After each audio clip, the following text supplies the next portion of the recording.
Good afternoon, everyone. I am deeply honored to be here with you to begin this very important year of walking with refugees and people seeking protection here in the Diocese of Parramatta. Bishop Long, thank you very much for your inspiring words and the invitation to be part of this. I want to thank my colleagues here at JRS Australia for also being part of this, for making a difference and being a partner in this very important year. The Jesuit Refugee Service was founded in 1980 in response to the Vietnamese refugee crisis then. Since then, as Carolina said, we're working in 51 countries right now, serving about 750,000 people. We do our best to accompany, serve, and advocate for refugees and displaced people throughout the world. Here in Australia, we have offices in King's Cross and in Parramatta, right across the street from the cathedral. As I said, I'm very grateful to be here today. And since it's Sunday, I would like us to do a little imagining. I would like to imagine that we are all standing with the Holy Trinity, looking down on the world. So imagine that we're all up here, looking down on the world. We can see the whole world. The Father, Son, and Spirit are looking down on the world, and we with them. What do we see? What does our loving God see? The divine persons would see a whole bunch of things, but they would certainly see over 65 million people in the world who have been forcibly displaced from their homes. Refugees who've been forced to leave their countries, people within their own lands who are known as internally displaced, men, women, and children, not where they long to be. These 65 million people are 2.5 times the population of Australia.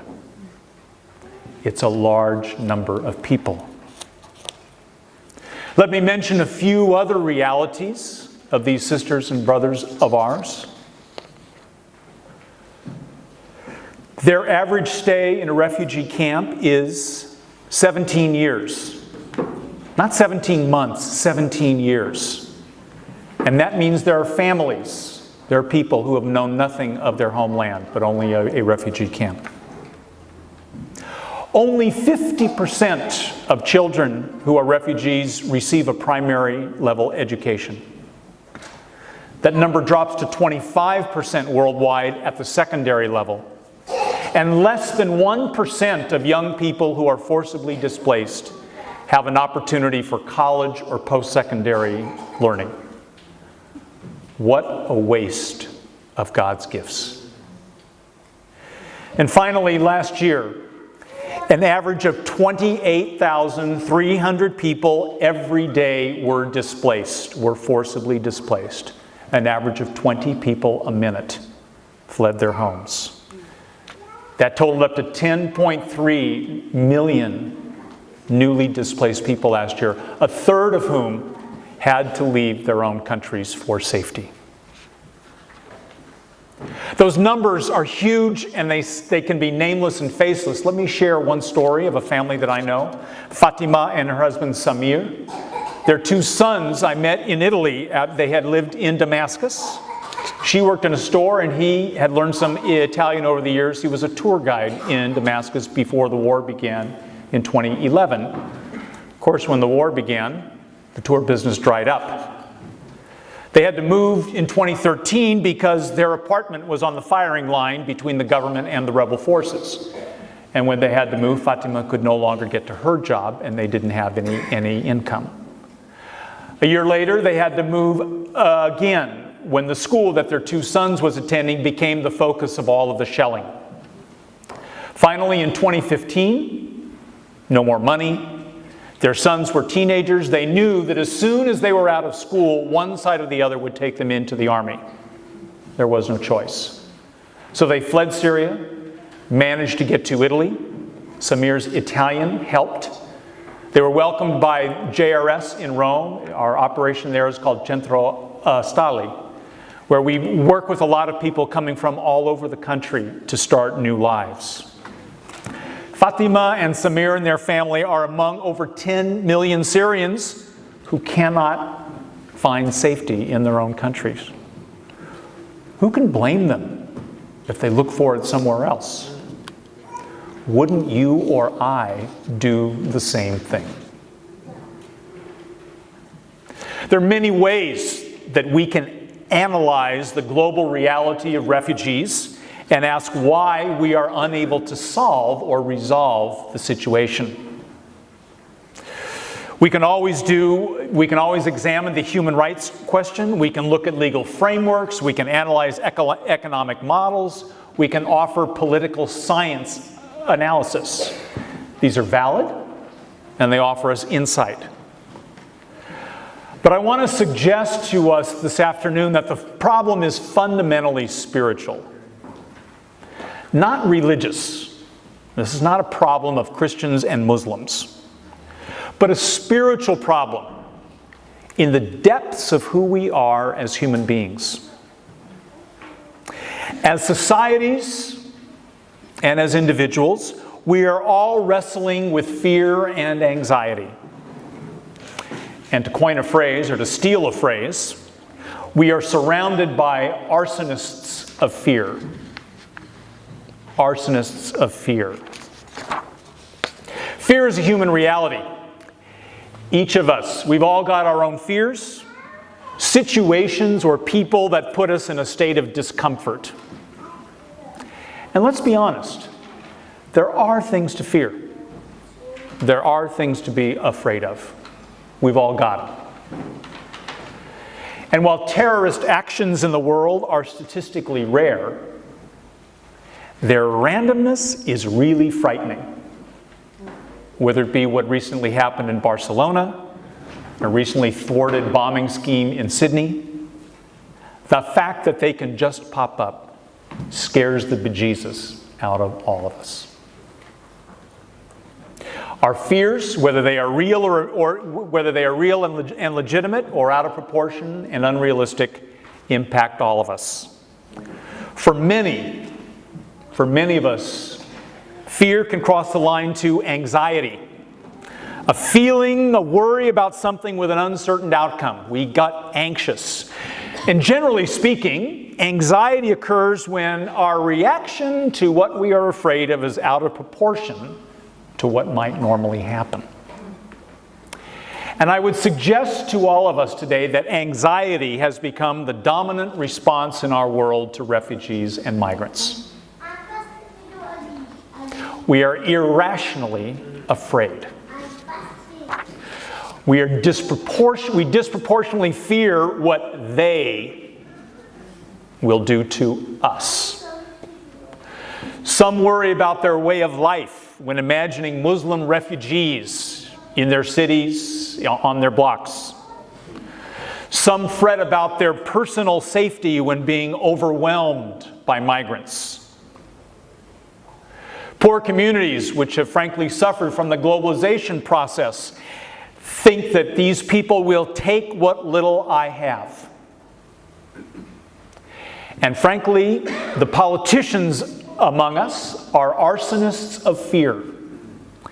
They exploit these anxieties, and they allow the dark side of our human reality, the dark sides of racism and religious prejudice and xenophobia, to have a place in our normal conversation.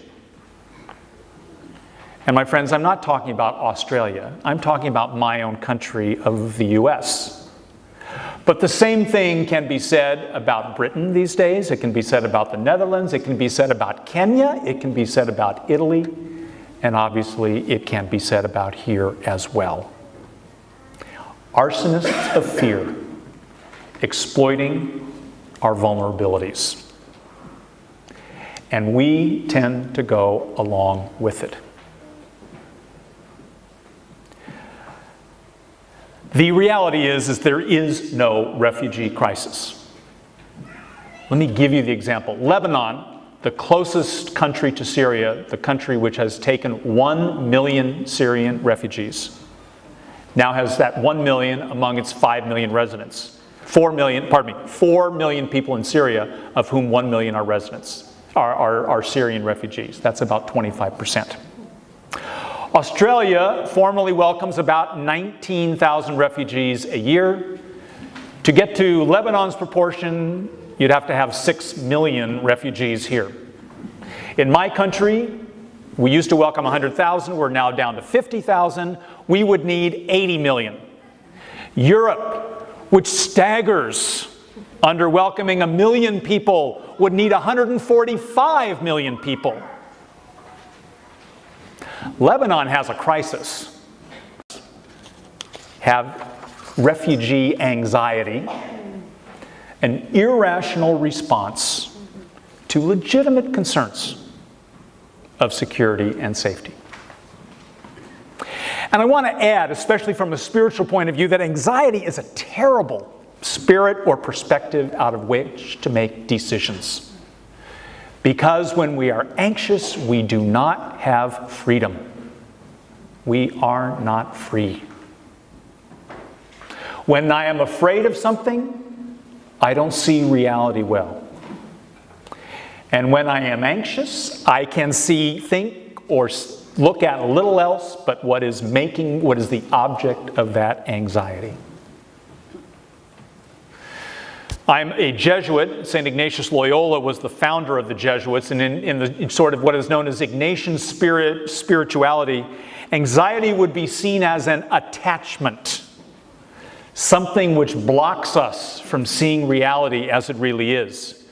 Attachments get in the way of letting us see the world as God sees it, as the Holy Trinity looking down lovingly at all of us sees us.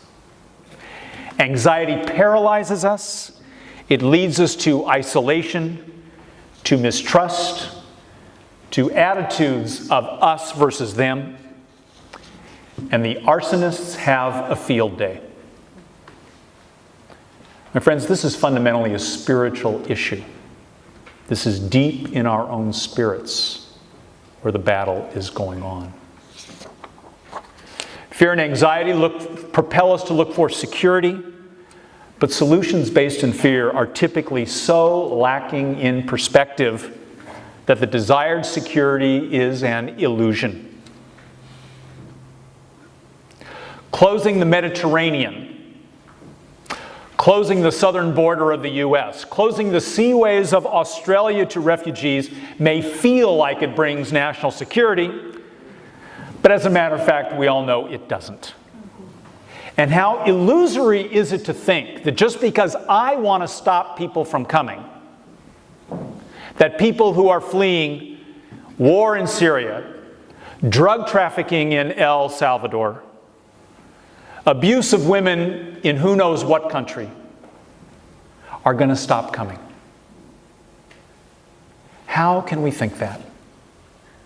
Because we are paralyzed by an anxiety of fear, by anxiety, and people whip up that anxiety in us.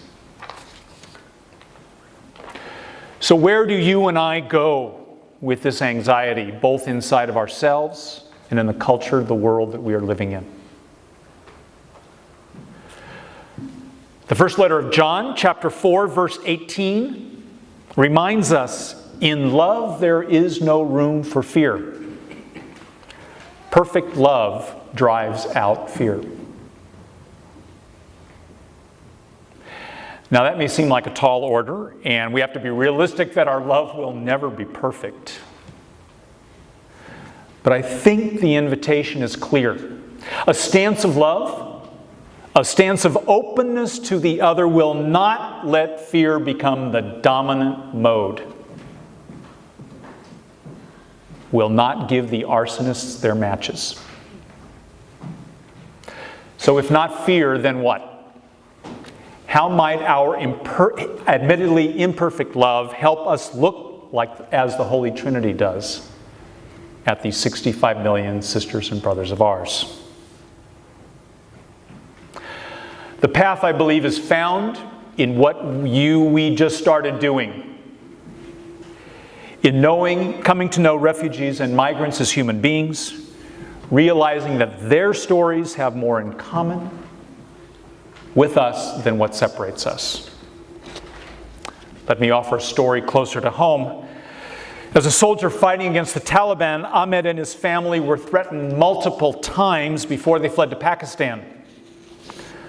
Unable to live safely there, Ahmed chose to come to Australia. He had fought with Australian troops in Afghanistan, so he presumed he would be welcomed. Unfortunately, he arrived by boat in 2013 and has been caught up in the national security deterrence policies in force since 2012. He is now part of the legacy caseload for the October 1st deadline to get applications in. And even if his case is approved, he will require a new visa status 5 years from that approval.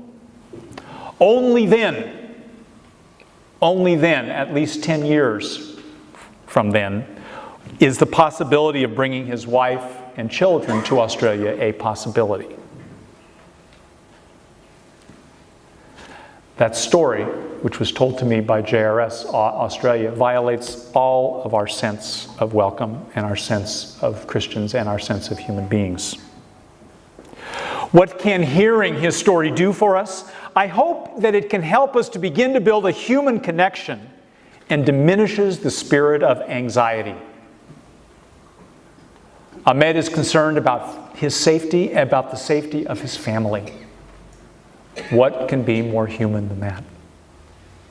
Perhaps this kind of encounter and the kinds of encounters that you will be doing this year can lead to a spirit of welcome, an extension of solidarity in which we see Christ in one another.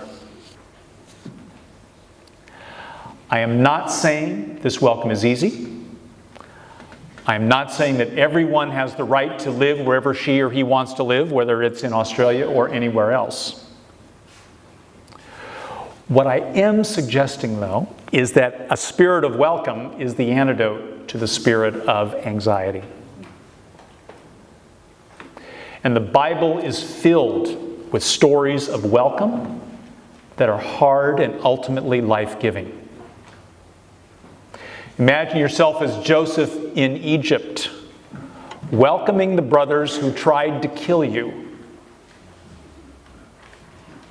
Imagine yourself as the Samaritan who saw the Jew on the side of the road and knew that he risked his life by even picking him up, much less putting him into a hotel for the night and saying, "I'll pay for his wounds."